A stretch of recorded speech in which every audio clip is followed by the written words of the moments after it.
Déjà, je remercie, j'aurais dû commencer par là, mais je voulais un peu présenter les choses, Laurent Mauduit. Laurent Mauduit, d'abord, est un journaliste, pardon du terme, de l'adjectif, un grand journaliste, un de ces journalistes qui, depuis longtemps, a été un spécialiste notamment des questions économiques, mais tu fais partie de l'aventure de Mediapart, on va le dire comme ça, tu as été journaliste à Libération, et un des fondateurs de Mediapart. Laurent a écrit nombre d'ouvrages, beaucoup d'enquêtes, etc., sur différents sujets, mais là, tu nous proposes, et Laurent Mauduit nous propose un ouvrage extrêmement intéressant, qui se situe précisément dans la dynamique que je viens d'écrire sur le plan politique, de relations de plus en plus solides, consolidées entre le patronat, des secteurs du patronat et l'extrême droite. Et là, il y a quelque chose qu'il faut observer finement, car on sait très bien que quand le patronat, le grand patronat, non seulement reçoit, flatte, mais même va plus loin dans les relations avec l'extrême droite aujourd'hui, qui fait 30-35% aux élections, on voit bien qu'on rentre dans un moment politique assez inédit de notre histoire nationale qui mérite qu'on comprenne ce qui est en train d'avoir lieu.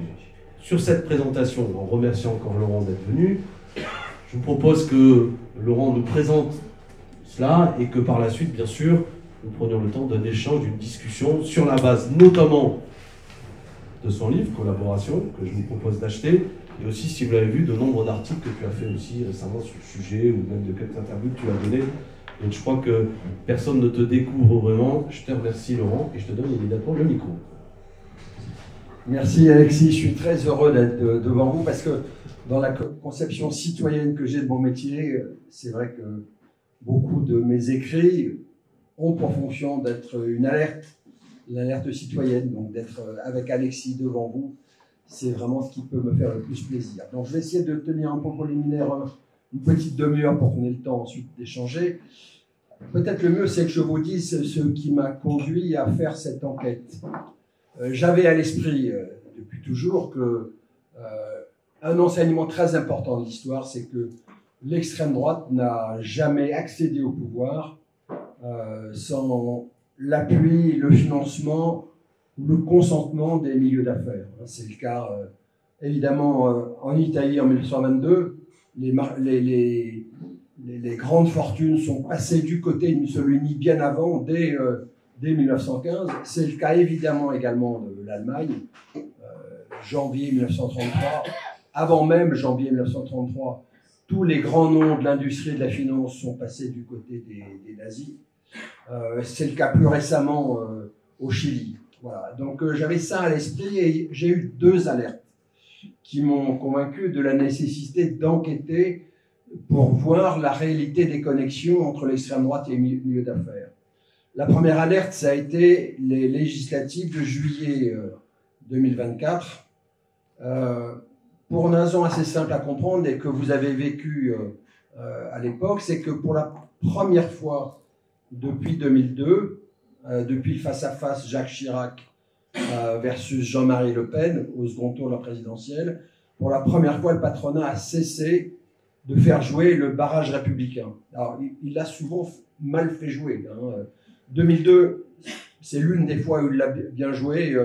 Le patron, le président du MEDEF de l'époque, Ernest-Antoine Seillière, dit le programme économique de l'extrême droite ne tient pas la route, mais en plus, il évoque des valeurs. 2012, c'est encore le cas. La présidente du MEDEF qui lui succède, Laurence Parisot, écrit même un petit livre 6 mois avant sur la dédiabolisation du Rassemblement national en disant que ceci est une imposture. Mais ensuite, ça s'effrite.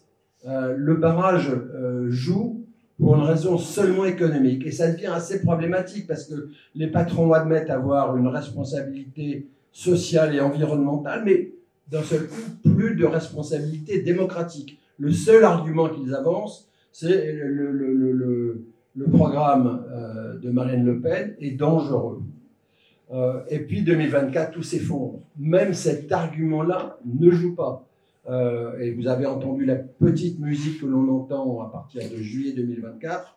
C'est le programme de la gauche, à l'époque du nouveau Front populaire, est plus dangereux, nous préoccupe plus que le programme de l'extrême droite. Alors, vous le verrez dans mon propos, il y a souvent des résonances avec les années 30. C'est la première résonance très forte. c'est si on observe les années, si on observe le Front populaire, et ce qui se passe ensuite, dans les différentes fractions du patronat, parce que le patronat n'est pas une force homogène, il y a le même sentiment. Le patronat vit l'accession du Front populaire au pouvoir comme un traumatisme, à cause des grèves, les fameuses grèves de la joie dont parle Simone Veil, la philosophe évidemment. C'est un traumatisme pour tous les patrons. Et ce qui va les souder entre les patrons d'extrême droite qui financent les ligues, ou qui sont membres des ligues, ou qui les créent, et les patrons plus timides, soit l'effroi qu'a suscité le Front populaire arrivant au pouvoir, soit la haine de la gauche va constituer un ciment qui va progressivement pousser sur la droite de la droite, vers l'extrême droite, et finalement va amener une grande partie, la majeure partie du patronat à Vichy dans la collaboration. Donc moi, c'est la première alerte, c'est celle-ci, c'est l'abandon du barrage républicain et le propos qui va devenir répétitif. Attention, le programme de la gauche est plus dangereux. Et ce propos-là, bien après mon livre, ça a continué. Comme il s'appelle, Patrick Martin, le président du MEDEF, fait une interview à, je crois, Radio Classique il y a 3 semaines, dans lequel il dit il n'y a que 3 personnalités politiques qui ont pris la mesure, citation, des périls économiques. Il cite Attal, le ministre de l'Intérieur, aide-moi, Retailleau, et Bardella. Donc il cite en fait 2 personnes d'extrême droite dans son propos. Voilà, donc ça a été la première alerte. La seconde alerte est venue au moment de la seconde élection de Trump. J'ai eu la conviction que commençait à émerger un nouveau capitalisme dont je vous parlerai tout à l'heure. Mais quand j'ai vu la fascination de certains grands patrons français pour l'extrême droite américaine incarnée par des grands patrons comme Elon Musk ou comme Peter Thiel, le fondateur de PayPal, le paiement électronique, je me suis dit qu'il était nécessaire de conduire une double enquête sur les connexions entre les grands patrons français et l'extrême droite française, et sur les connexions de ces mêmes grands patrons et les patrons d'extrême droite aux États-Unis. Alors, comment vous dire quels sont les résultats de l'enquête que j'ai menée et qui sont consignés donc dans ce livre? Ça permet de dresser une sorte de typologie de ce que sont les grands patrons. Il y a d'abord les grands patrons qui sont eux-mêmes d'extrême droite. Donc le premier d'entre eux, vous le connaissez, le plus puissant, celui qui fait le plus de bruit, c'est évidemment Vincent Bolloré. Moi, j'ai la conviction qu'on n'a pas été assez vigilant. L'autre milliardaire tout aussi inquiétant, plus jeune, financièrement moins puissant, mais quand même très important, Pierre-Édouard Stérin. Vous savez, son objectif dans sa vie, c'est d'être saint. Alors, avec lui, on approche un autre aspect de la contamination. C'est qu'il a 2 activités. Un, c'est un financier. Il a un fonds d'investissement qui s'appelle Otium Capital. Et par ailleurs, il mène une campagne en faveur de l'extrême droite.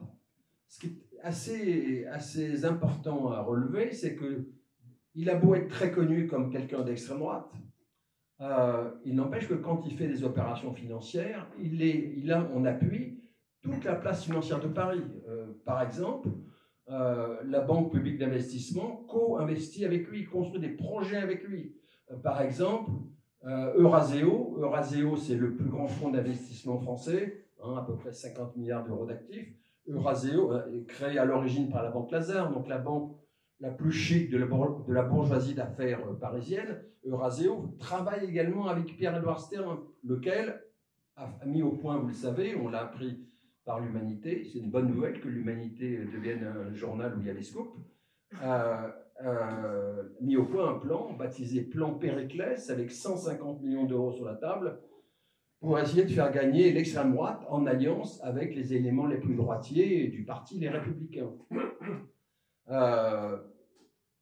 Alors, il y a un troisième groupe que j'aime bien pointer parce qu'on oublie souvent de le nommer. Parmi les groupes qui défendent ouvertement l'extrême droite, c'est le groupe Dassault. Ça me semble très important parce que, le président de la holding de tête du groupe Dassault est assez peu connu du grand public. Il s'appelle Éric Trappier.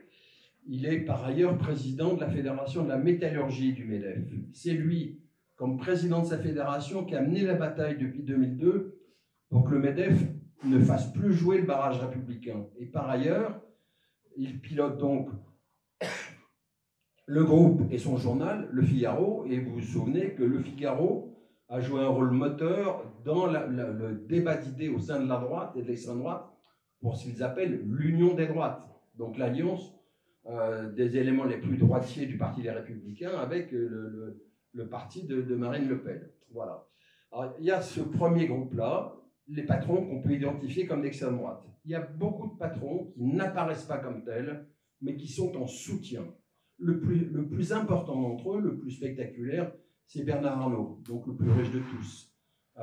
Je vous donnerai d'autres signes de sa proximité à l'extrême droite quand on parlera des États-Unis, mais observez que Bernard Arnault est un proche de Vincent Bolloré, ils s'entendent bien depuis très longtemps. Bernard Arnault parfois un petit peu peur de Bolloré en disant c'est le plus dur d'entre nous, a-t-il une fois confié à un de ses amis. Bon. Mais vous observerez que quand tout le pays a été indigné de la prise d'assaut par Bolloré du journal du dimanche après l'OPA qu'il avait lancé sur le groupe Lagardère, certains grands patrons ont eu peur que, pour des raisons d'image, ça les abîme un peu la notoriété de leur groupe. Donc ils ont arrêté la publicité au JDD. Le seul qui a massivement continué, et qui a continué aussi pour la création du JD News, ça a été Arnault. Voilà. Mais, donc il y a les fachos, ceux qui n'apparaissent pas comme tels mais qui les soutiennent, mais au-delà de ça, surtout le plus frappant, me semble-t-il, c'est en fait un système de porosité généralisée qui s'est instauré entre les milieux d'affaires et l'extrême droite. Pourquoi est-ce que je parle de porosité? Je peux vous en donner des exemples innombrables. Il y a une dame qui s'appelle Sophie de Menton, qui est présidente d'un mouvement patronal, un petit mouvement qui s'appelle Éthique, créé en d'autres temps par Yvan Gattaz, qui s'est fait une spécialité d'être une rabatteuse pour les grands patrons, pour les ramener vers Marine Le Pen. Sur l'agora de la fête de l'UMA, j'ai dit, oui, c'est l'entremetteuse. Elle a envoyé un droit de réponse à l'UMA en disant, tout ce qu'a dit Mauduit, je le conteste, mais entremetteuse, j'assume. Bon.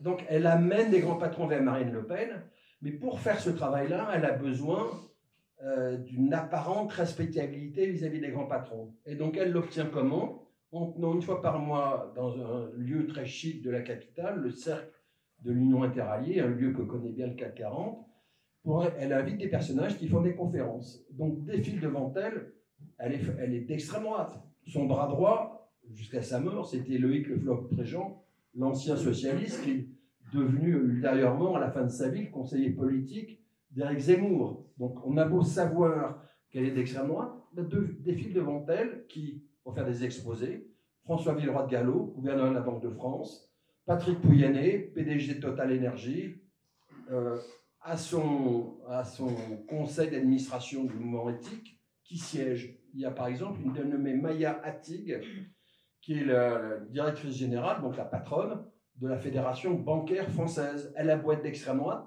le lobby des grandes banques françaises est avec elle en soutien. Voilà, donc je pourrais vous raconter 1000 anecdotes qui révèlent cette porosité. Mais il faut que j'avance, et donc je voudrais vous parler de l'autre aspect qui m'a fasciné dans mon enquête et inquiété. C'est la fascination qu'ont éprouvé beaucoup de grands patrons français pour ce qui se passe aux États-Unis. Alors, là, encore une fois, je pense qu'on a manqué de vigilance. On n'a pas vu venir l'émergence progressive d'un nouveau capitalisme.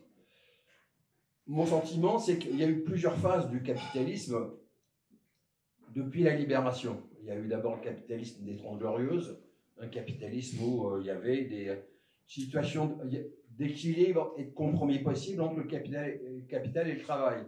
C'était l'époque où le vieux leader de Force ouvrière, Bergeron, pouvait dire « il y a encore du grain à moudre ».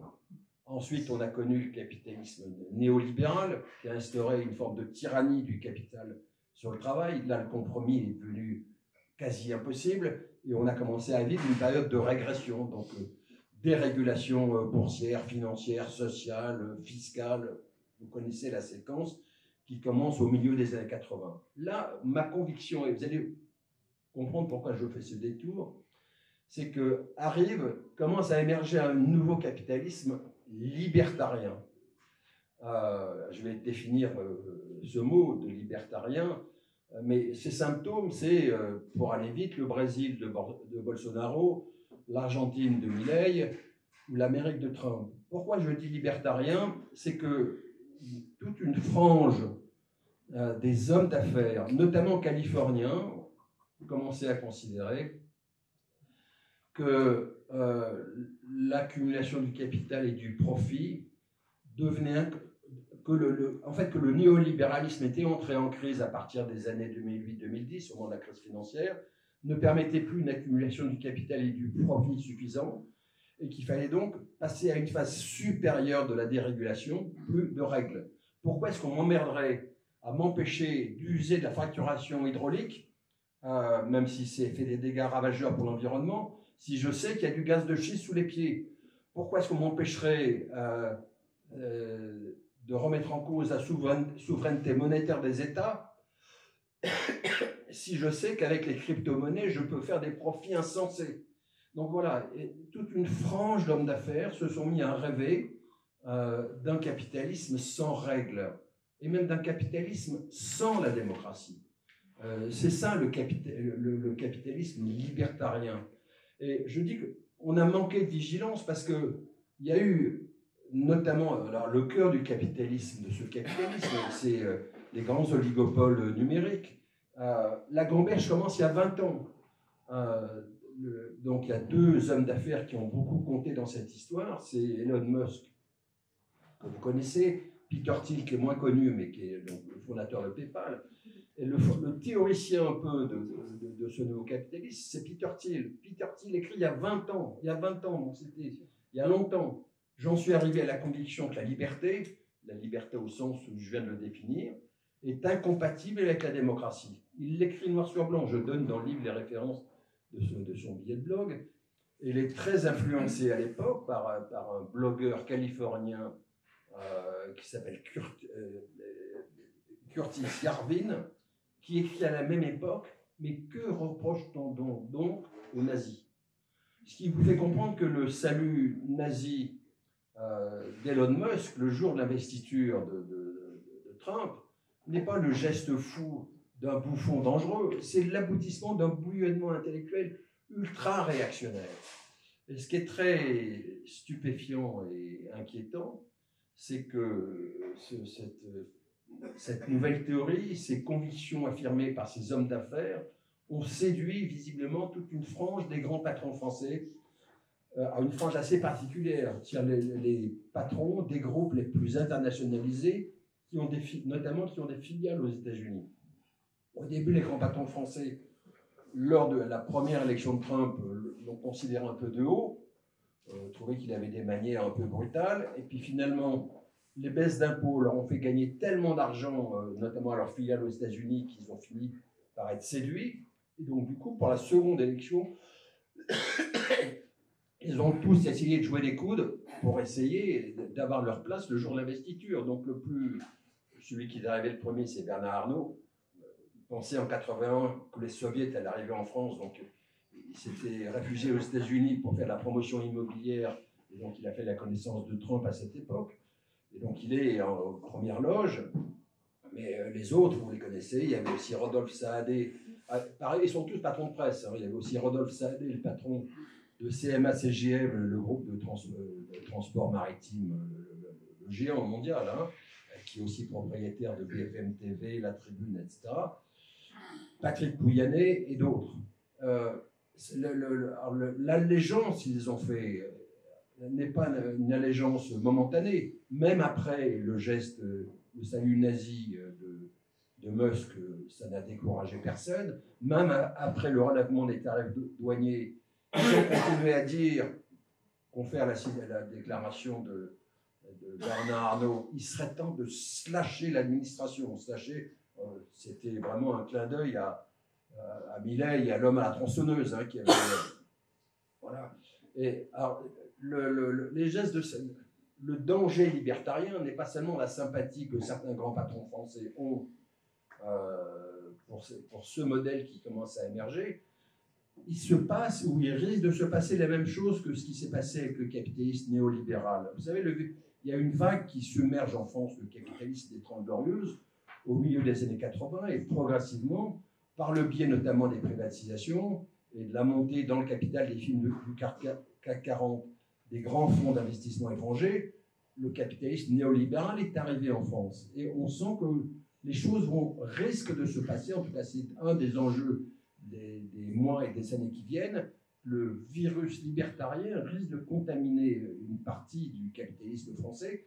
Et le premier signe que moi je relève et que j'essaie de documenter dans le livre, c'est la tech.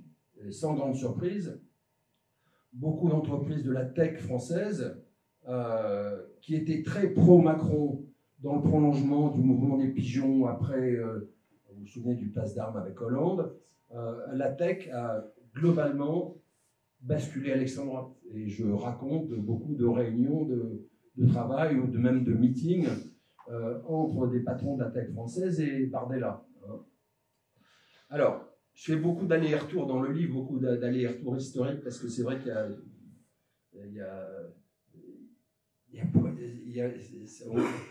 on redécouvre beaucoup de choses, on se dit mais pourquoi est-ce qu'on n'a pas tenu, on ne s'est pas souvenu des enseignements de l'histoire.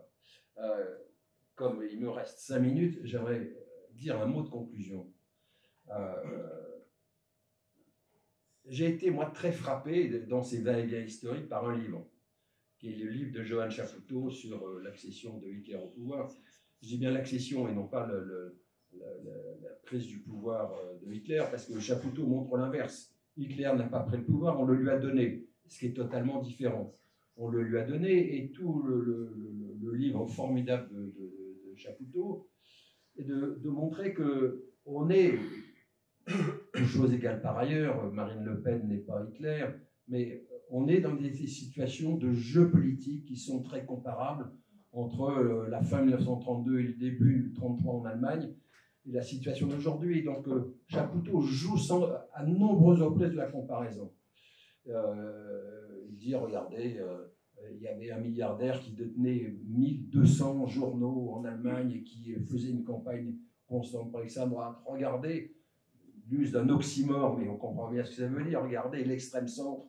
Donc, en l'occurrence, pour ceux qui connaissent l'histoire allemande, c'est Hindenburg et von Papen. Après 2 dissolutions ratées, se disent qu'ils vont mettre un pantin au pouvoir dont ils tireront les ficelles, donc ils acceptent, ils organisent l'entrée au pouvoir de Hitler en disant mais on tirera les ficelles. Et moi, dans ma conclusion, je salue le travail de Chapoutot, mais je lui fais un reproche. Je dis qu'au titre des comparaisons, il faut en faire une autre qu'il n'a pas faite. C'est la situation de la gauche ou des gauches en Allemagne, parce que à l'époque, ce sont les gauches les plus puissantes qu'on ait jamais connues en Europe. Entre le SPD, qui a eu une histoire certes tourmentée, je veux dire, les dirigeants du SPD ont sur les mains le sang des gens qu'ils ont assassinés, les Pinèche, Luxembourg 12 ans ou 13 ans avant, au moment de la Révolution allemande en 1919, mais le Parti communiste, le KPD allemand, est le plus stalinien des partis. Et ce qu'il fait est également abominable. Ils font même des actions communes avec les nazis, et ils appliquent, ils sont sous les ordres de Moscou, fidèlement les ordres de Staline, et ils disent sans arrêt que l'ennemi principal, ce sont les socialistes, les sociofascistes, les sociotraites comme ils les appellent. Et donc le paradoxe de l'histoire, c'est que Hitler accède au pouvoir sans que la gauche ne bouge. C'est aussi, au regard de l'histoire, ils le sont terribles. Ils le sont terribles, moi qui me fait penser à la situation d'aujourd'hui. Toutes choses égales par ailleurs, nous ne sommes pas dans le même contexte historique, mais tout de même, on sait que l'extrême droite aujourd'hui est au pouvoir en France, et on sait que la seule solution, l'une des chances pour qu'elle n'arrive pas au but, c'est qu'il y ait l'union de toutes les forces de gauche contre l'extrême droite. Et je trouve que je trouve, qu'il y a une attente citoyenne très forte. S'il y a un appel à manifester contre l'extrême droite, les citoyens sont au rendez-vous. Il y a un bouillonnement chez les jeunes, il y a des collectifs qui se créent, Stop Bolloré, il y a des manifestations en bateau devant le château de Bolloré. Les syndicats font le boulot. La CGT fait le boulot contre l'extrême droite. La CFDT, on peut peut-être lui garder l'approche sur d'autres choses, pas sur l'extrême droite. Elle est totalement au rendez-vous. Ce qui fait défaut, c'est donner force à cette aspiration démocratique. Et en fait, le danger maintenant est double. Il y a le danger contre l'extrême droite française et le danger du capitalisme libertarien qui s'accommode avec l'extrême droite. Or, on devine bien, ces deux dangers risquent bientôt de n'en faire plus qu'un. D'où l'urgence. La question sociale rejoint la question démocratique. Donc voilà, faire front, ça rejoint un peu le propos d'Alexis. On a, de ce point de vue, un sentiment commun. Face à une telle progression de l'extrême droite, une telle porosité avec les milieux d'affaires, est-ce le moment de passer son temps sur les réseaux sociaux à se boxer au sein de la gauche en permanence? Je profite de l'occasion, mais levez la main. J'ai tout à l'heure, pour un peu vous faire arriver, je racontais les débats à l'Assemblée, suivez ce qui se passe, et quand Jean-Philippe Tanguy, notamment, prend la parole pour le RN, on voit exactement ce que va nous décrire Laurent Mauduit. De quelle manière ils sont toujours alignés sur la droite pour dire touchez pas au grand capital, pas de taxes supplémentaires. Quand le débat sur la taxe Zucman va commencer sans doute mercredi après-midi, ce sera très pédagogique et symptomatique à voir comment ils seront les premiers à mener le combat pour qu'on ne taxe pas le grand capital. Donc là, il y a quelque chose qui est assez éclairant sur effectivement la fonction qu'ils ont, toujours avec cette nature particulière de l'extrême droite, c'est qu'ils peuvent parler beaucoup des milieux populaires, des travailleurs, et puis à l'arrivée avoir des conclusions qui effectivement protègent le grand capital au nom du fait qu'il ne faut pas toucher à l'esprit d'entreprise, à l'esprit d'initiative, comme ils disent, etc. Ce qui est très... Donc, je dis dans le livre, les gens qui ont accepté de me recevoir, très peu nombreux, et ceux aussi qui ont refusé, l'argument que j'ai entendu le plus souvent, c'est vous êtes très doctrinaire et sectaire, puisque on a 30% de nos clients et 30% de nos salariés qui votent comme le reste du pays, et donc on est bien obligé de composer avec eux. Donc il faut aussi qu'on voit les... Bon. Ce qui est très frappant, c'est que quand Jean-Marie Le Pen accède au pouvoir, la problématique est à peu près la même. Il n'empêche que tous les grands patrons, à titre individuel, prennent position pour le vote Chirac. Et puis il y a surtout un fait qui, moi, m'impressionne beaucoup, c'est que 2024, au moment où nous avons le débat en France, il y a une prise de position de tous les grands patrons allemands. Et ils sont confrontés au même problème démocratique, puisque l'extrême droite allemande, l'AfD, est aussi en position de force électoralement. Et les 25 plus grands patrons allemands prennent une position commune dans une tribune 2024, debout pour nos valeurs. Le titre dit bien ce que ça veut dire, donc ils sont... Alors, moi je ne suis pas naïf, je sais bien que ce n'est pas seulement désintéressé, c'est que les grands patrons allemands avaient besoin de main-d'œuvre et donc ont adhéré à la politique pro-immigration de Merkel dans les années 2015-2017, qui se sont très violemment affrontés à l'époque à l'AfD et que la rancune est tenace. Mais je pense aussi qu'il y a un autre argument, c'est que l'Allemagne a toujours cette capacité de regarder son passé, ce que la France n'a jamais eu, par exemple pour son passé colonial, et que l'Allemagne, et notamment le monde patronal, a tourné, a voulu tourner la page. Or, en France, on ne l'a pas fait. Résultat, la fibre démocratique est quasi nulle. J'ai cherché des grands patrons opposés. Honnêtement, je n'en ai trouvé qu'un seul. Je laisse de côté les patrons des entreprises publiques, des gens qui étaient pour le barrage républicain, style Philippe Val, patron de la Poste, ou Nicolas Terry, l'ancien président du Crédit Mutuel. Mais dans le privé, je n'ai trouvé qu'un seul. C'est Ross McInnes, franco-australien.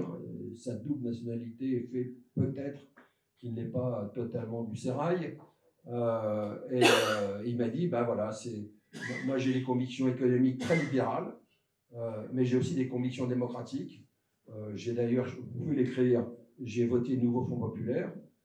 Et si un jour j'ai à choisir entre mes convictions économiques et mes convictions démocratiques, je choisirai les convictions démocratiques. C'est le seul. Le seul. Il est patron de quoi, lui ? Il est président du conseil d'administration de Safran, donc les moteurs d'avion, d'hélicoptères, donc c'est quand même un très grand conglomérat. Et sinon, observez l'un des grands patrons qui mène la danse pour le vote Chirac en 2002, Maurice Lévy, donc, qui était à l'époque le président de Publicis. Il écrit dans Le Monde une tribune en 2024 contre le nouveau Front populaire. Hein.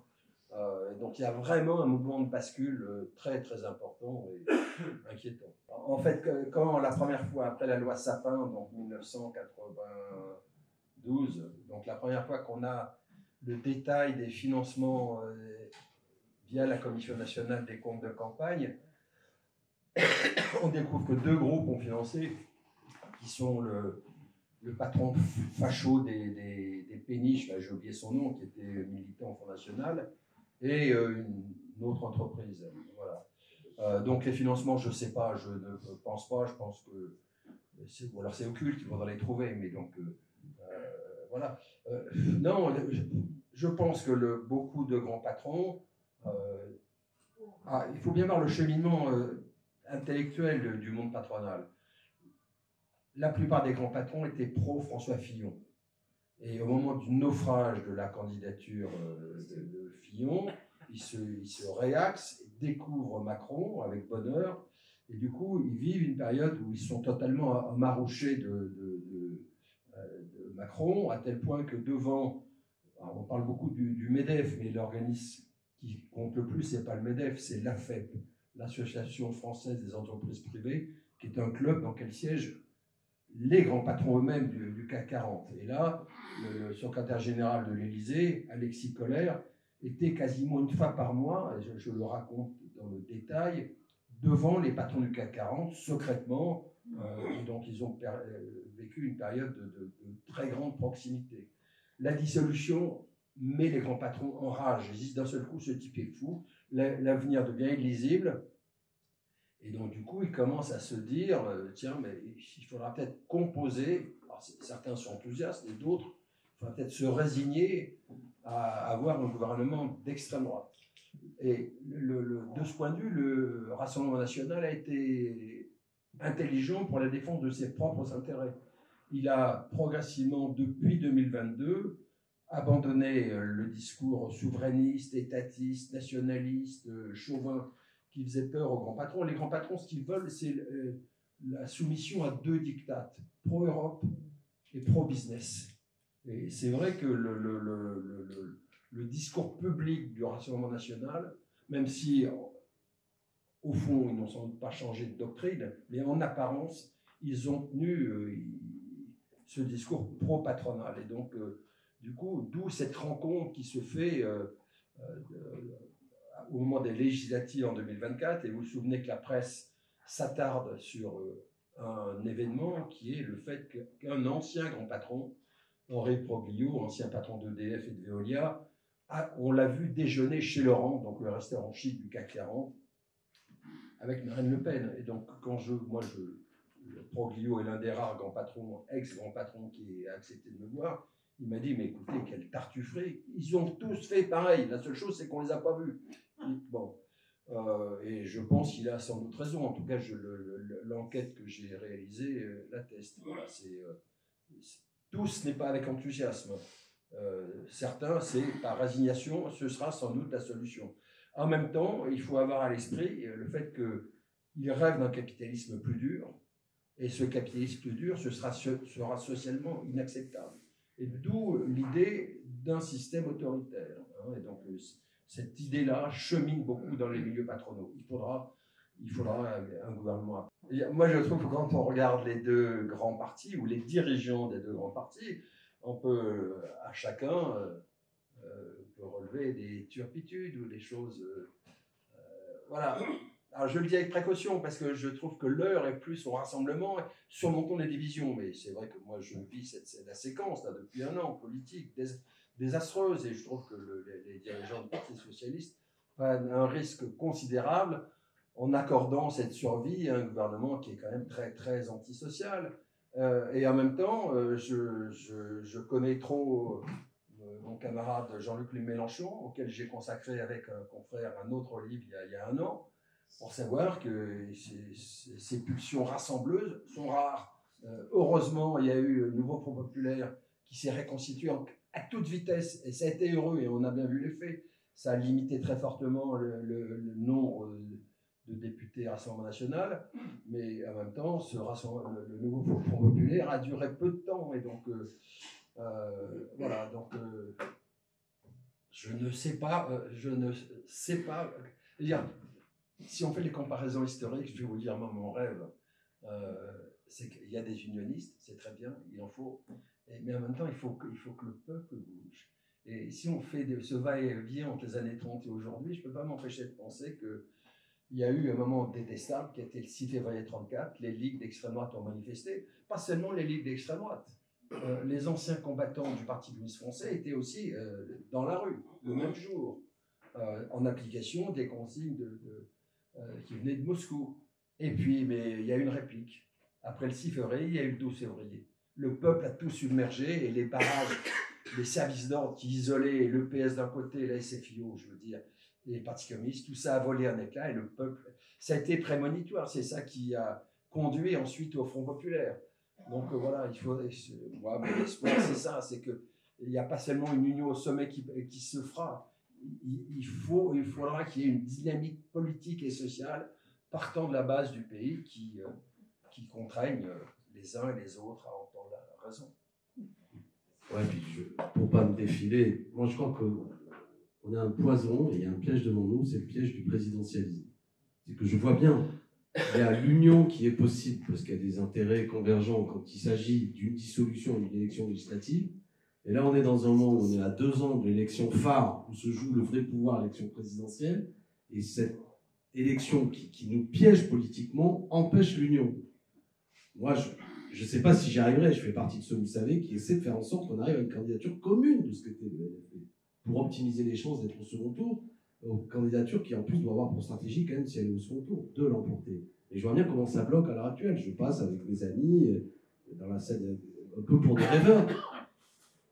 Et je vois bien pourquoi on arrive à faire l'union encore aux élections législatives et pourquoi on n'y arrive pas à l'élection présidentielle, parce qu'on a une élection qui, par ailleurs, est un problème, parce que nombre de forces politiques savent que si c'est pas eux qui ont le candidat, il y a une manière d'écraser les autres. Là, on a un problème de fond. Mais Mohamed, tu sais comme moi qu'on a traversé des élections européennes qui étaient terribles les dernières.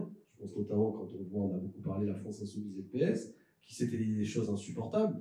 Les autres étaient la liste FI d'antisémites, comme insulte, on fait pas mieux. Et l'autre disait c'était les génocidaires. Comme insulte, c'est aussi terrible. Et pour autant, la pression des événements a réussi en l'espace de 3 jours à faire l'union. Donc l'histoire nous apprend, on a tous de la bouteille, qu'il y a des moments où même quand des directions d'appareils, pour leur propre intérêt, veulent bien fracturer la gauche, dire qu'il y a des gauches irréconciliables, la gauche dure et pure d'un côté, la gauche social traître de l'autre, etc. Il y a malgré tout ce que tu décris, des moments où il me semble que la division apparaît comme irresponsable et on arrive à l'imposer. Mais encore faut-il qu'il y ait des forces et des militants, des militantes qui portent ça. Et là, on est dans ce moment-là. Hein, vous l'avez compris, le débat budgétaire, moi je ne suis pas d'accord, je trouve périlleux la stratégie des socialistes.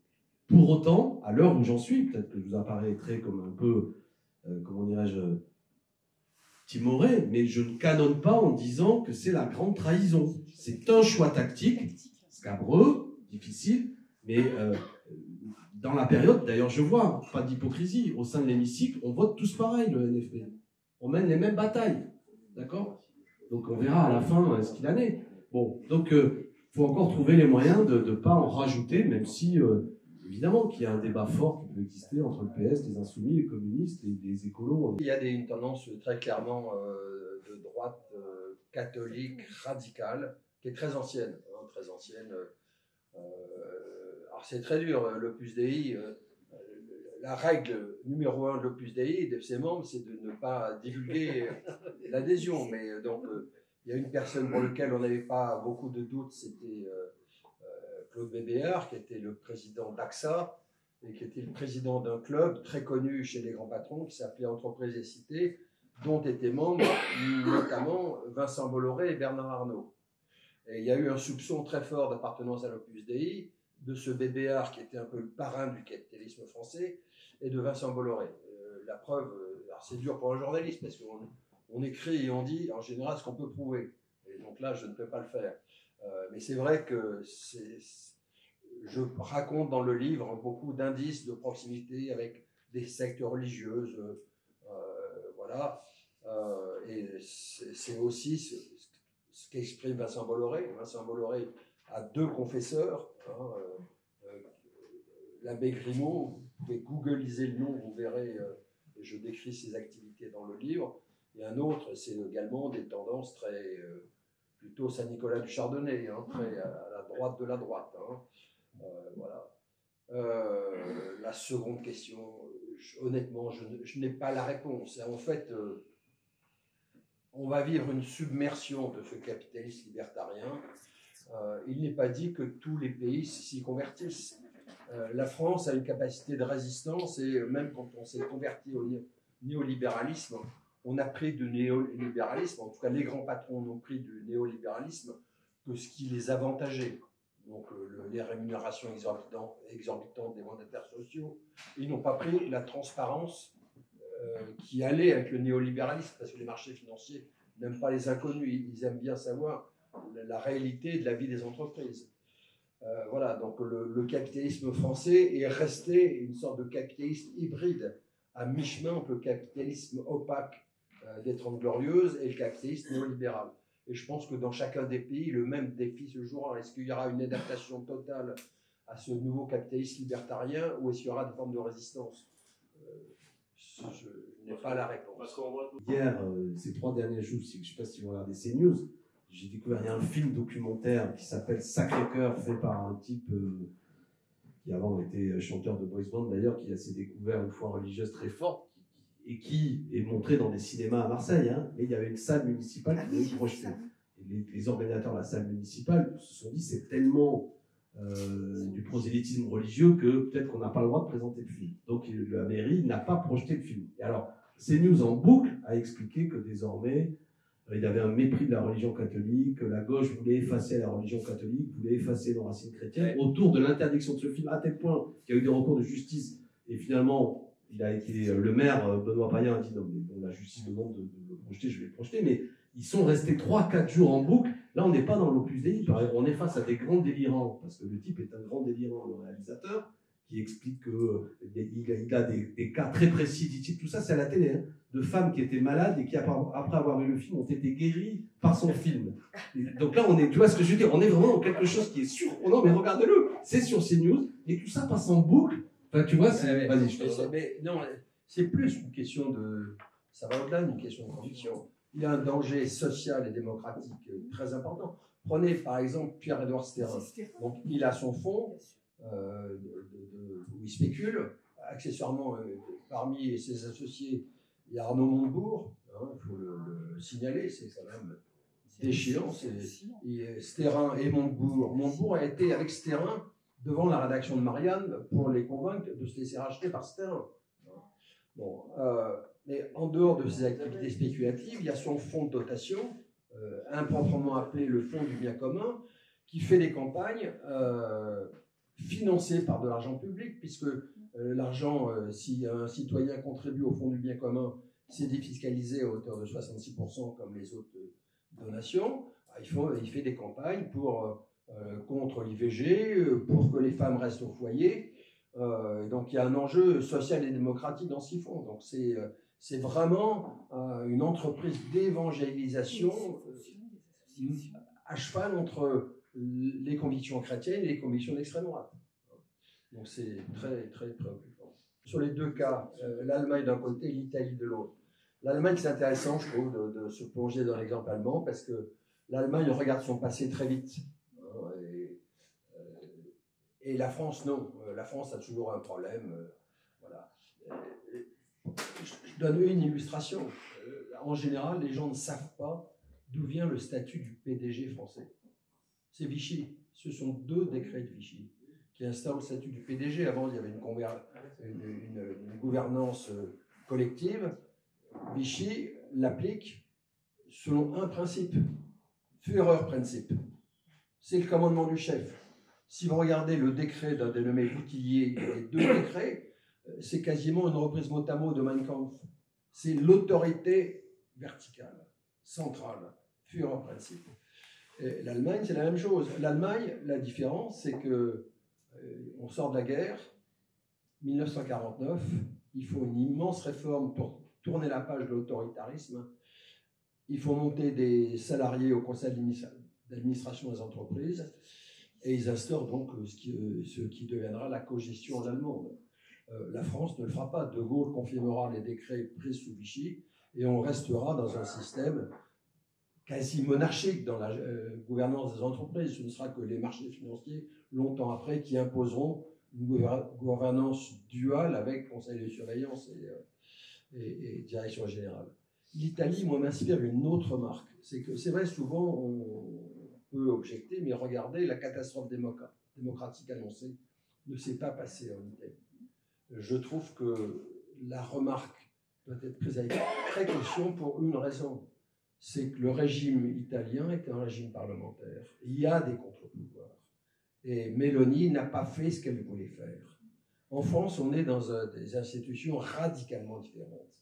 Et le danger que constituerait l'accession au pouvoir d'un gouvernement d'extrême droite dans des institutions qui sont celles du coup d'État permanent, de Mitterrand en 1964, celui qui permet à un homme seul d'imposer sa volonté à tout un peuple, constitue un danger démocratique beaucoup plus considérable que celui du capitalisme. Chers amis, doucement, je pense que c'est pour conclure un peu les échanges. On comprend bien le moment particulier dans lequel on est. Moi, je le répète souvent, quand en plus, ce qu'on a dit tout à l'heure, au-delà des liens avec le patronat, de quelle manière politiquement aujourd'hui est en train de se bâtir une alliance qui fait quand des fois je discute avec des amis qui me disent mais s'il y avait une dissolution, et il faut jamais craindre les urnes, c'est pas le sujet. Et sans aucun doute que le phénomène qui s'est passé en 2024, où il arrivait parfois qu'il y avait encore des candidats d'horizon macronistes qui se retiraient au profit du candidat NFP quand il était confronté à l'extrême droite, risque de ne pas se reproduire. Je veux dire par là qu'il ne s'agit même pas de dire qu'ils vont faire encore plus de voix, ce qui est possible. Mais il y aura des comportements au second tour qui risquent d'amener à ce qu'il y aura, sans aucun doute, plus de victoires de l'extrême droite. Sans compter ce qu'on a évoqué tout à l'heure. Donc que chacun l'ait en tête cet élément-là. De la même façon, on pourrait discuter pendant des heures que ce qui était né au lendemain du gouvernement de Vichy, de la débâcle morale, économique, c'était la question de l'antisémitisme et comment ce sujet aujourd'hui, perversion, enfin l'ironie de l'histoire, Jordan Bardella, Marion Maréchal Le Pen sont reçus par des ultras en Israël, membres du gouvernement, vont à Yad Vashem, et semblent ne même plus, par certains secteurs, être une organisation qui peut être accusée d'extrême droite. Et à l'inverse, on voit bien comment l'attaque est portée sur des forces de gauche. Ça aussi, c'est un basculement total du paysage politique tel qu'on l'a connu en 1945, qui amène à ce que, honnêtement, si on considère plus que le RN est antisémite, qu'est-ce qui empêche la jonction entre la droite et l'extrême droite? On voit plus rien. Donc, on l'a compris ce soir, nous sommes en train de changer d'époque. Nous sommes en train de changer d'époque. Donc, il y a la nécessité qu'on remette un peu de clarté, et puis même ce qu'était le gaullisme, finalement, c'est terminé. La base populaire de la droite, c'est fini. Je veux dire, l'électorat droite qui votait De Gaulle, qui avait parfois, bon, je veux dire, il vote extrême droite, cet électorat populaire qui pense que le patron, finalement, c'est bien qu'il soit patron, etc., etc. Donc, voilà où je remercie Laurent sur la question de l'autoritarisme. Hein, quand tu dis ce capitalisme libertarien qui pense qu'il faut qu'il n'y ait plus de règles, on le voit dans la violence parfois du climato-sceptisme, de quelle manière les écologistes sont raillés, moqués, et dans tous les débats en termes, ces agriculteurs manipulés qui viennent expliquer que c'est la faute aux écolos, qu'il y a trop de règles, qu'ils peuvent plus bosser. Enfin, c'est scandaleux, mais il y a ce mécanisme idéologique. Il y en a plein le cul, on veut plus de règles, on peut faire ce qu'on veut, planter ce qu'on veut, etc. Donc ils participent à cette ambiance que dès qu'on essaie de dire il faut quand même qu'il y ait des réglementations écologiques, sociales, vous vous faites tabasser idéologiquement, c'est dangereux. Sans compter, là aussi, et je te remercie d'avoir insisté là-dessus, que nous sommes en 5e République et qu'une victoire de l'extrême droite, notamment à l'élection présidentielle, ouvre sans aucun doute quelque chose de beaucoup plus dur que les exemples que nous avons sous les yeux. Parce que la 5e République, les institutions de la 5e République avec l'extrême droite, ça fait plus mal, sans aucun doute, que tout ce qu'on a connu. Et là encore, tous les anticorps démocratiques, quand vous avez un Macron qui impose une réforme des retraites par 49.3, ça produit deux phénomènes. Bon, bien sûr, une colère contre lui, mais aussi cette ambiance anti-parlementaire que la démocratie on s'en fout et que finalement il vaudrait mieux une solution autoritaire parce qu'après tout, vous voyez, bon, je l'entends, on l'entend tout. Donc l'heure est en quelque sorte grave, évidemment. S'il n'y a pas plus de questions, moi je propose que on va remercier Laurent, mais il y a des ouvrages qui sont là. Il faut les acheter si vous ne les avez pas encore pour les lire, et puis éventuellement continuer la discussion avec Laurent, puis peut-être autour d'un verre. Vous remercier d'être venu.